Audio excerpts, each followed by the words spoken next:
Olá, sou o Bruno, faço parte da equipe Moldura Minuto de Moema e hoje vamos enquadrar o artista Canavarro. O primeiro exemplo é um abstrato onde eu vou testar 3 montagens básicas. Na primeira opção eu coloquei um passepartout bem básico branco. Passepartout, você sabe, é aquela margem geralmente branca que separa a obra da moldura. Como todo passepartout, ele ajuda a obra a respirar, e a cor branca, neste caso, ajuda a trazer estas formas claras do fundo mais para frente. A moldura escolheu um preto para valorizar estas linhas escuras e delicadas da obra.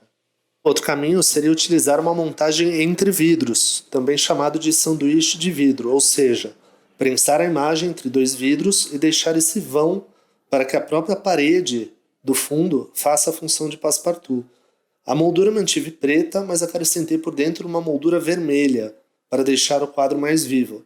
Nesse exemplo, a parede clara ajuda a trazer para próximo de nós os tons mais claros do fundo, não somente o branco, mas também os tons acinzentados. Se eu quiser carregar um pouco mais nas cores sem ter que substituir a imagem, podemos optar pelo passepartout verde de moldura preta.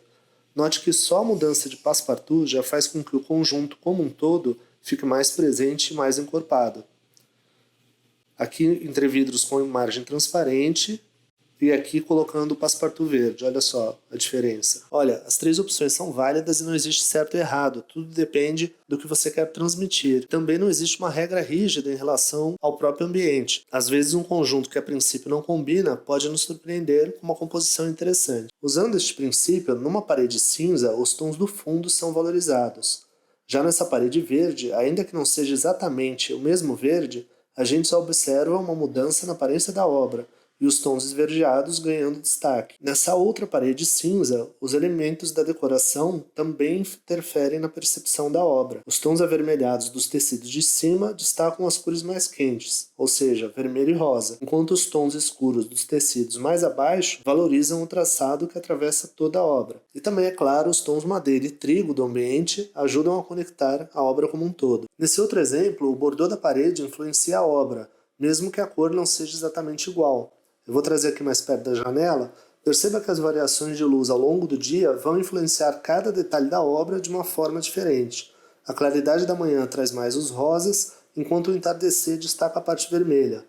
Claro, a parte bordô nunca vai ficar exatamente rosa nem exatamente vermelho, mas a variação de luz ao longo do dia deve gerar uma sensação de movimento interessante. Já se eu trouxer exatamente a mesma obra para essa parede de tijolinho pintada de rosa, a obra quase que muda de personalidade. Aqueles tons mais sérios do exemplo anterior ganham leveza e suavidade. Olha só como a mesma arte muda conforme o ambiente. O bordô mais sério e o rosa mais jovial. Mesmo que eu coloque passepartout e moldura, eu ainda tenho essa conexão entre obra e a parede rosa. Eu utilizei novamente moldura preta para garantir aquele traçado mais escuro, porém delicado, e coloquei um passepartout branco básico para trazer um pouco desses tons mais clarinhos aqui do fundo. Bom, quando temos uma composição, ou seja, um conjunto de quadros, além de compor as cores, aqui na loja a gente costuma buscar um certo movimento, um certo fluxo entre as peças. Note que é uma espécie de ciclo entre os 2 primeiros quadros e um fluxo que leva para o terceiro quadro formando o conjunto. Mas como isso fica num ambiente de verdade, por exemplo? Eu peguei de propósito essa sala, que não tem nada de azul, e os 2 primeiros quadros da esquerda combinam com os tons da sala como um todo, mas também integram esse terceiro quadro azul no conjunto. Você quer saber mais sobre o nosso trabalho? Envie um WhatsApp aqui para a loja, que nós te enviamos na hora os quadros desse vídeo para você baixar e testar no seu ambiente. Você pode também acessar o nosso Google Drive, onde você navega à vontade por todo o nosso material e baixa o que quiser para o seu celular ou computador. E é no Google Drive que você acessa a nossa revista digital, que além do conteúdo deste canal, também conta com entrevistas com arquitetos e muitas outras ideias para você se inspirar. Nosso Google Drive tem também templates de Photoshop para você testar no seu ambiente. Basta tirar uma foto da sua parede, incluir no template e testar todo o nosso acervo de imagens e arte, ou mesmo fotos que você queira imprimir e enquadrar. Pode ser na reforma ainda, como no exemplo que você está vendo aí na tela. Daí você pode mudar tamanho, trocar os quadros, alterar as molduras e ficar muito mais seguro antes de decidir quais quadros comprar.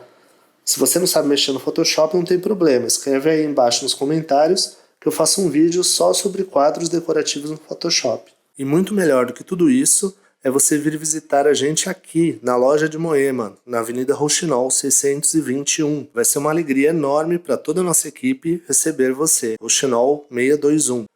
Escreve aí nos comentários qual dos quadros você gostou mais, que a gente monta aqui no nosso estúdio de Moema e mostra no próximo vídeo. Um abraço e até lá!